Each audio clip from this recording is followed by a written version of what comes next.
नमस्कार, आप देख रहे हैं समाचार 18 न्यूज और आज हम ये खबर दिखाएंगे उत्तर प्रदेश के मथुरा से। छाता में किसानों की समस्या के बारे में एसडीएम को सौंपा ज्ञापन। विभिन्न मांगों को लेकर मुख्यमंत्री के नाम ज्ञापन। अखिल भारतीय किसान सभा द्वारा बुधवार को छाता तहसील में किसानों की समस्याओं एवं मांगों को लेकर प्रदेश के मुख्यमंत्री के नाम उप जिला अधिकारी छाता वैभव गुप्ता को एक ज्ञापन सौंपा। ज्ञापन के माध्यम से किसानों एवं पदाधिकारियों ने मांग की कि सरकार जल्द से किसानों की समस्या का समाधान करे। उप जिलाधिकारी द्वारा किसानों से ज्ञापन लेकर उनकी मांगों को सुना और आश्वासन दिया कि आपकी सभी मांगें सरकार तक पहुंचाई जाएगी। वहीं किसानों ने मांग की जल क्षेत्र के किसानों की बर्बाद हुई फसलों के नुकसान का सर्वे कराया जाए, जल भराव की निकासी की जाए, खाद डीएपी पर्याप्त मात्रा में उपलब्ध हो एवं सही रेट पर मिले, व्याप्त भ्रष्टाचार पर रोक लगाई जाए, विद्युत की समस्या को दूर की जाए, गेहूं, बाजरा, मक्का, धान आदि फसलें एमएसपी रेट पर खरीदे जाएं।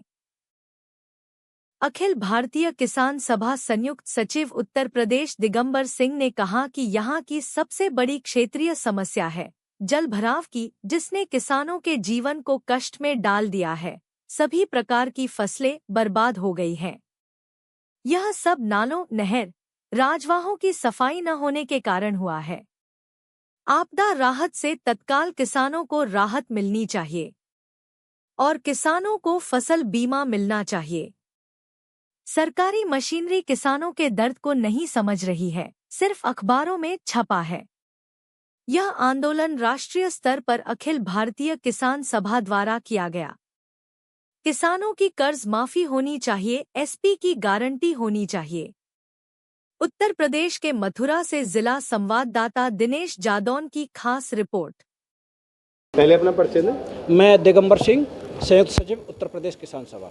अच्छा बताएं, यहाँ छाता तहसील में आज धरना प्रदर्शन किया गया, क्या कुछ मांगे हैं आपकी? देखिए, पहली तो जो क्षेत्रीय मांगे हैं और वो सबको दिन के उजाले की भांति दिखाई पड़ रहा है। इस क्षेत्र में जल भराव ने लोगों के जीवन को कष्ट में डाल दिया है और किसानों ने जो लागत 20-20 हज़ार रुपया प्रति एकड़ लागत लगा दी धान में, और उनकी आंखों के सामने वो धान जो है नष्ट हो रहा है। और ये किसकी वजह से है? ये जो नाले जून में साफ हो जाने चाहिए थे, चाहे वो गोवर्धन ड्रेन है, हुलवाना ड्रेन है, या बठेन ड्रेन है, या कोसी ड्रेन है, या नवीपुर ड्रेन है, इनको साफ ही नहीं किया वर्षों से। साइफनें जाम पड़ी हुई हैं, सिल्ट जमा है, पूरी में गुज्जल कुंभी और झाड़ियाँ अटकी हुई हैं, तो पानी का फ्लो ही आगे नहीं बढ़ रहा है। तो ये समस्या बारिश से नहीं, बारिश तो होगी कभी कम कभी ज़्यादा, लेकिन ये जब वर्षों पहले नाले निकाले जा चुके इस क्षेत्र की समस्या को देखते हुए, तो उनकी सफाई न होने से ये इस शासन प्रशासन के निकम्मेपन की वजह से ये दुख किसानों को झेलना पड़ रहा है और किसान कंगाली की तरफ धकेले जा रहे हैं। और क्या क्या मांग है? और हमारा ये मांग है कि जो किसान बर्बाद हो रहा है उसका सर्वे कीजिए और उस सर्वे की रिपोर्ट सार्वजनिक होनी चाहिए और उसमें आपदा राहत से किसानों को तत्काल मुआवजा मिलना चाहिए और जो बीमा जिन किसानों का है उन्हें बीमा कंपनी से बीमा दिलाया जाना चाहिए। जिनका बीमा रहता है उनको तो बीमा मिलता है ना? ये कुछ लोगों को मिलता है, सब लोगों को, क्योंकि वो रिपोर्ट ही पक्षपातपूर्ण तरीके से होती है। और सरकारी मशीनरी जो है जो किसानों के दुख दर्द में शामिल हो रही है, किसान तक पहुंच रही है, ये सिर्फ अखबारों में छप रहा है।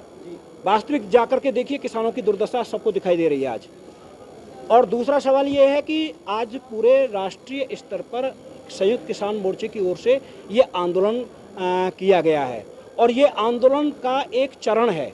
अभी एक दिन बाद 15 अगस्त से अब गांव-गांव जाकर के ये प्रचार अभियान चलेगा, 25 नवंबर तक चलेगा और 26 नवंबर को संयुक्त किसान आंदोलन के वो ऐतिहासिक आंदोलन की 5वीं वर्षगांठ होगी और उस पर एक बड़ा आंदोलन दिल्ली के चारों ओर, दिल्ली में जहाँ भी होगा, जैसा भी होगा, वो सामने आ जाएगा, किया जाएगा। तो इसकी पूरी तैयारियां की जाएंगी 15 अगस्त से। और इसमें मांग है हमारी, किसानों की कर्जा माफ़ी होनी चाहिए, किसानों को बुढ़ापे की पेंशन मिलनी चाहिए, एमएसपी की कानूनी गारंटी होनी चाहिए और साथ ही साथ जो आप अमेरिका से दूध और कृषि के क्षेत्र में वार्ताएं चला रहे हो मुक्त व्यापार समझौता करने की, वो रद्द होना चाहिए। वो वार्ता अमेरिका दादागिरी दिखा रहा है, तो उसका करारा जवाब दिया जाना चाहिए उसको। इसी तरह से जो विपणन नीति ये लेके आए हैं, मार्केटिंग पॉलिसी जिसमें मंडियों को प्राइवेट करने जा रहे हैं, ये पूरी तरह से खेती को तबाही करने का रास्ता होगा और ये पॉलिसी बदली जानी चाहिए। हम इसके खिलाफ लड़ेंगे। उत्तर प्रदेश में बिजली का सवाल है तो बिजली को ये सरकार प्राइवेट करने जा रही है और 5 लाख करोड़ की संपत्ति को कुल 6500 करोड़ रुपए में ये निपटा देना चाहते हैं। अपने पूंजीपति मित्रों को ये जनता की गाड़ी कमाई को औने पौने दाम पर बेच रहे हैं और अगले महीने तक ये बिजली के रेट 3 रुपया यूनिट को 8 से लेकर के 13 रुपया यूनिट तक करने जा रहे हैं। ये कौन सा जनता की भलाई का काम है? जनता की खाल उधेड़ने का काम है, ये अंधेरे में धकेलने का काम है। स्मार्ट मीटर लगा करके जो जनता के हक को छीने, जो नौकरियां छीने, जो लोगों को मिल रहा है उसको भी ना दे, जो जनता आज कष्ट में है उसका मदद करने के बजाय पूंजीपतियों के कर्जे माफ करे, वो उससे कोई खुश कैसे हो सकता है? भ्रष्टाचार को लेकर के क्या कहना है? भ्रष्टाचार कोई काम आप बता दीजिए, आप लोग तो पत्रकार है, आप बता दीजिए कोई काम बिना पैसे के होता हो तो? पहले 10 रुपए में होता था, आज 100 रुपए में होता है। किसान अपनी पीड़ा कहाँ लेकर के जाए? देखिए जो सिस्टम बना हुआ है, अधिकारी एसडीएम से लेकर के डीएम और जो भी अधिकारी उनके पास जाएंगे और दूसरा रास्ता ये है कि सड़क पर उतर के अपनी बात कहेंगे जो हम कर रहे हैं। लगता है आपकी सुनवाई हो पाएगी? ये देखिए, ये तो बहुत सारे लोग पहले भी कहते थे जब आज़ादी का आंदोलन था कि ये आज़ादी कैसे मिल जाएगी, कितने लोग इनकी बात कैसे कोई अंग्रेज सुन लेंगे, वो तो तानाशाह है, सूरज नहीं डूबता उनके ज़माने में, लेकिन उनको भी जाना पड़ा। तो ये जनता जो सड़कों पे उतर रही है, इसी मोदी को 5 साल पहले इसी संयुक्त किसान मोर्चे ने मजबूर किया था 3 कृषि कानूनों को वापस लेने। हालांकि वो फिर से ला रहे हैं घुमा फिरा के उन्हीं कानूनों को, तो लड़ाई फिर निश्चित रूप से। कैसे लगता है? देखिए जो लोग भी आवाज़ उठाते हैं उन लोगों को उठा करके जेल में बंद कर दिया था, तरह तरह के झूठे केस इल्ज़ाम। और आज देखिए कि विरोधी पार्टियों के ऊपर 1900 कुछ ईडी के मुकदमे दायर हुए और जिनमें से केवल 3 ही ऐसे थे जो जाकर के कोर्ट में फाइनल हुए और 8 में ट्रायल चला, बाकी सब डिसमिस हो गए।